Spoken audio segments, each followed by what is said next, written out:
Hello दोस्तों, आपका स्वागत है मैथ वाला में। आज हम लोग पढ़ेंगे संख्या पद्धति का क्लास दूसरा होगा और चैप्टर 1.2 का भी कुछ सवाल को हम सॉल्व करेंगे। तो शुरू करते हैं। सबसे पहले हम सीखेंगे अपरिमेय संख्याएं। परिमेय संख्याएं हम सीख चुके हैं अगले क्लास में। इस क्लास में हम सीखेंगे अपरिमेय संख्याएं। ठीक है, तो अपरिमेय संख्या के बारे में जानते हैं। अपरिमेय संख्या, अपरिमेय संख्या के बारे में हम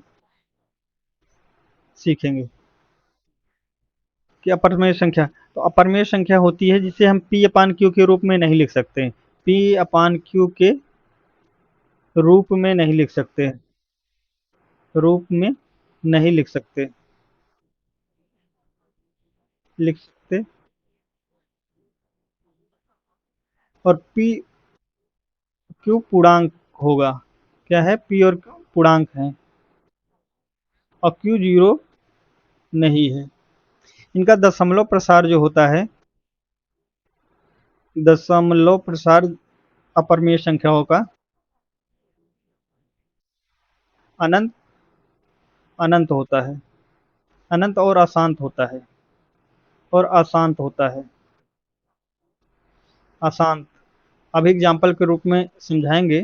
जैसे पूर्ण परिमेय संख्या एग्जाम्पल में होता है √2, √3, √5। ये सब अपरिमेय संख्याएं हैं। हम दशमलव प्रसार को अनंत और अशांत के रूप में समझेंगे। कैसे? जैसे दिया गया है कि 1.253 4 6 5 7 5 8, ये सब ऐसे चले जाएंगे, मतलब अशांत होगा। ये इनमें रिपीटेशन बिल्कुल नहीं होगा। इन संख्याओं में दशमलव के बाद इनमें रिपीटेशन आपको नहीं मिलेगा, दोहराव नहीं मिलेगा। तो अपरिमेय संख्याएं हो गई। अब इसी के साथ हम जान लेते हैं वास्तविक संख्याएं। वास्तविक संख्याएं,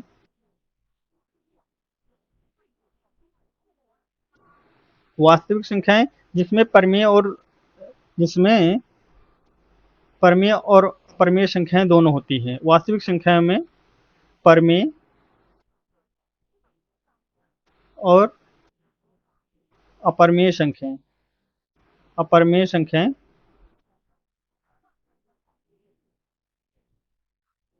संख्याएं दोनों होती हैं,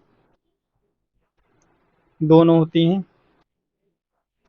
इसे क्या कहते हैं?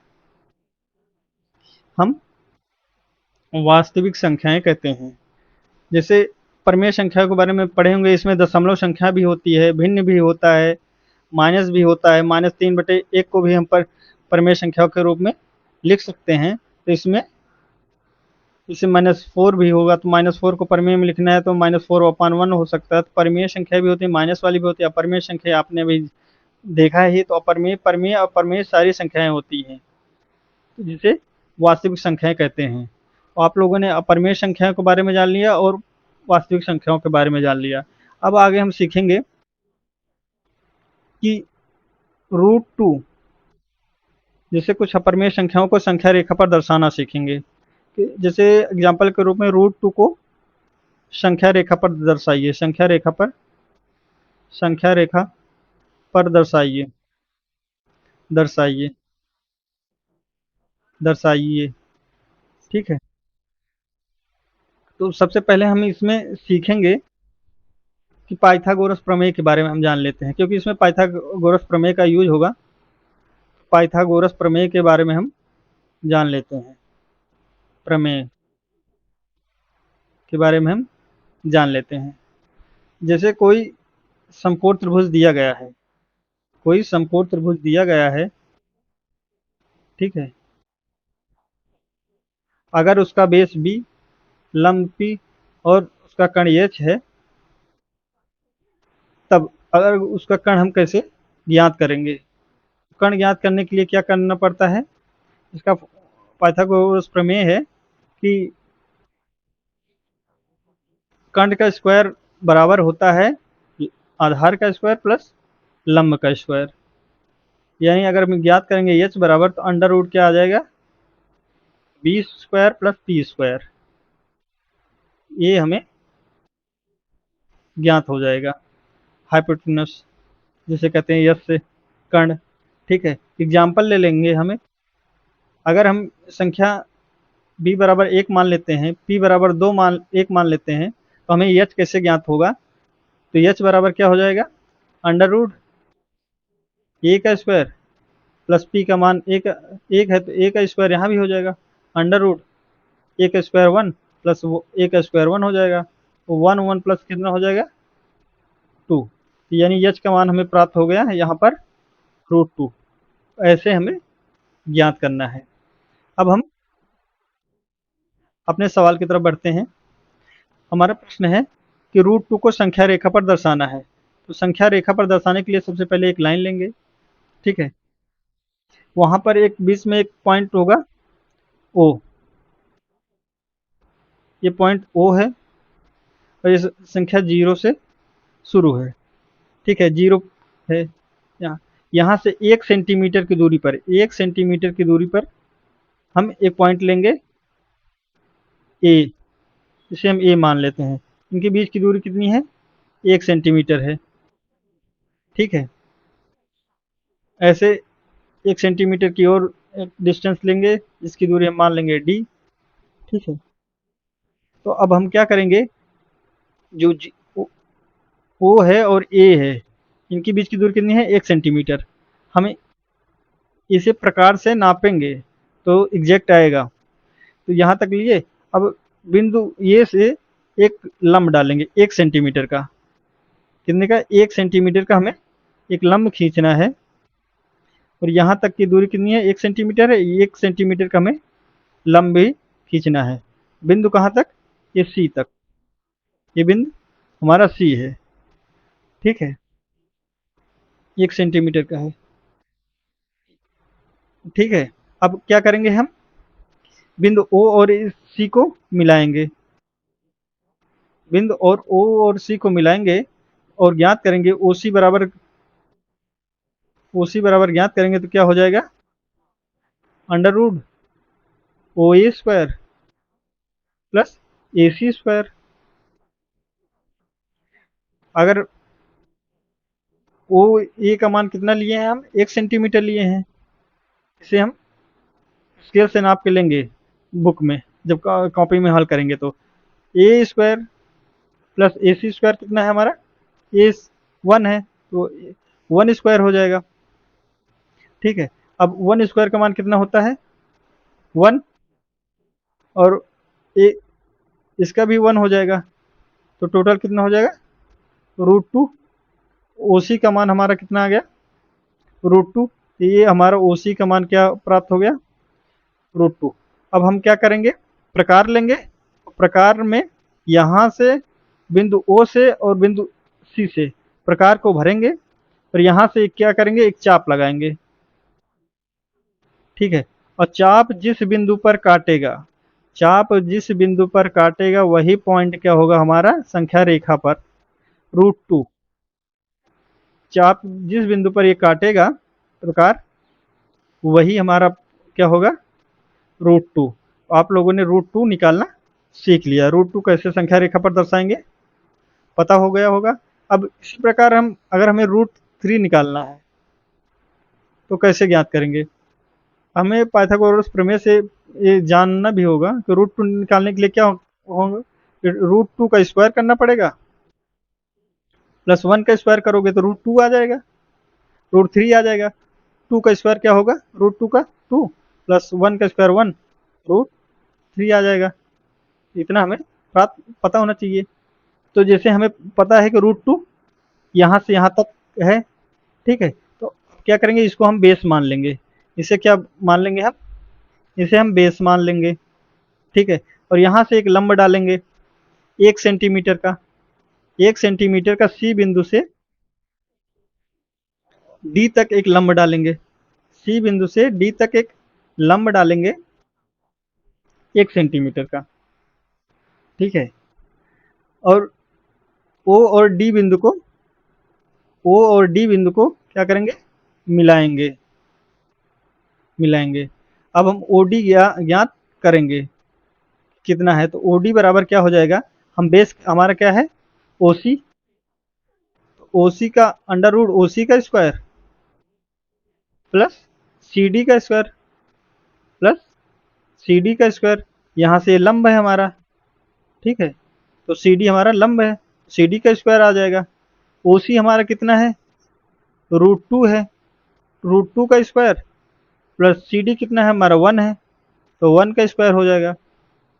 और √2 का स्क्वायर 2 होता है, 1 का स्क्वायर 1 होता है, तो √2 कितना हो जाएगा, ये मिला के √3 हो जाएगा, यानी ओ डी बराबर हमारा √3 हो जाएगा। ये हमारा क्या हो गया, √3 हो गया ये हमारा ना, ओ डी हमारा √3 हो गया। अब क्या करेंगे कि हम एक यहाँ से यहाँ तक प्रकार लेंगे, भरेंगे और यहाँ से लेके एक चाप लगाएंगे यहाँ से, ठीक है।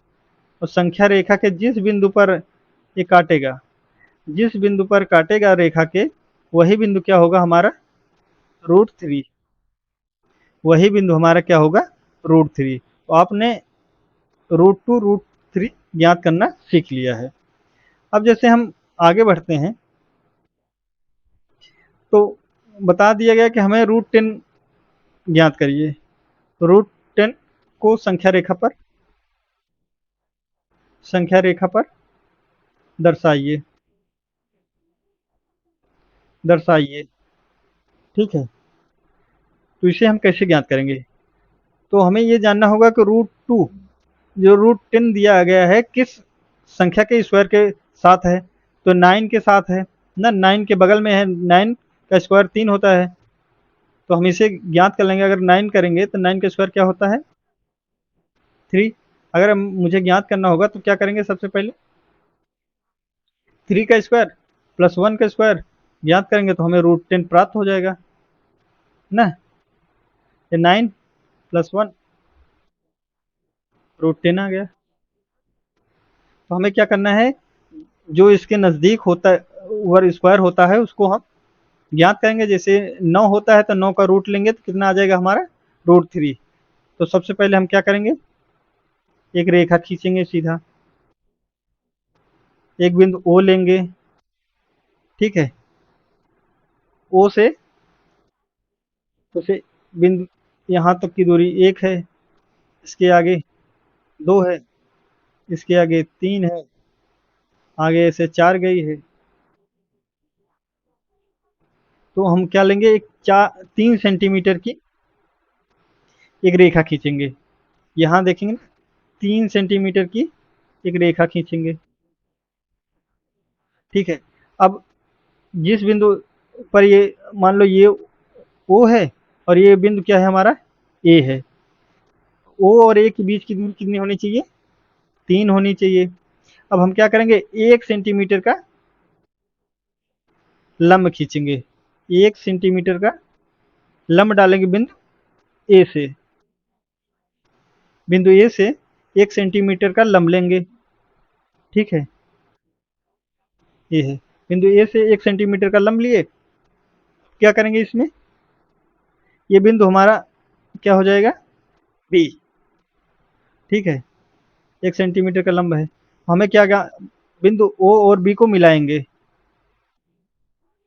ठीक है, बिंदु ओ और एक बी को मिलाएंगे। जब ओ और बी को मिलाएंगे तो ओ बी हमारा क्या हुआ, ये कर्ण हुआ। अगर ये लंब है, ये आधार है, तो ये क्या हुआ हमारा, कर्ण हुआ।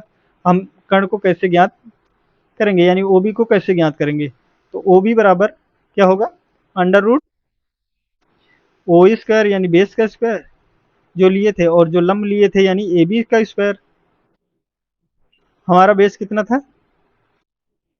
3, 3 का स्क्वायर प्लस 1 का स्क्वायर, ठीक है। 3 को सॉल्व करेंगे तो कितना आ जाएगा, 9 प्लस 1 स्क्वायर लेंगे तो 1 आ जाएगा। तो ये टोटल कितना होगा, √10 ना। ओ बी बराबर हमारा कितना आ गया, ये √10 आ गया। ये टोटल कितना हो गया, √10, ठीक है। अब √10, अब यहाँ से बिंदु ओ से बिंदु ओ के बीच में क्या करेंगे, प्रकार से यहाँ तक की डिस्टेंस को भरेंगे और फिर क्या करेंगे, एक चाप लगाएंगे यहाँ से लेके। तो जिस बिंदु पर ये चाप काटेगा,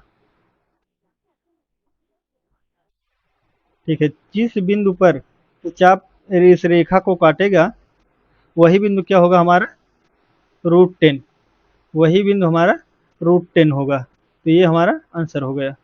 आज आज हम क्लास यहीं पर एंड करते हैं, आगे हम प्रश्नावली को सॉल्व करेंगे। मिलते हैं अगले क्लास में, तब तक के लिए धन्यवाद।